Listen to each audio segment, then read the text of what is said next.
seconda batteria.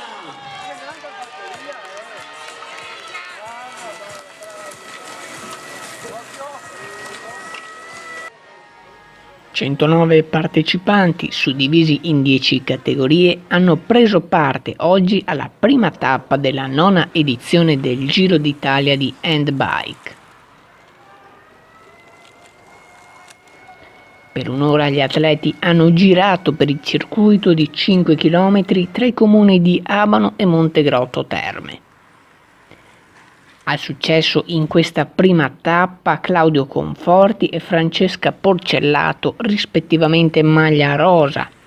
Giannino Piazza conquista la maglia nera e Maicon Chagas si aggiudica la maglia bianca come miglior giovane. Che dire, la prima tappa della 9ª edizione con 109 iscritti e con 100 partenti. Devo dire che è una grandissima soddisfazione per il nostro comitato organizzatore e in questo momento qua devo dire che viene riconosciuta la nostra professionalità, la nostra passione, la nostra dedizione a questo sport che è praticamente qualcosa di veramente bello nel vero senso della parola. Noi abbiamo dei ragazzi che partecipano a questa nostra manifestazione che sono dei maestri di vita nel vero senso della parola.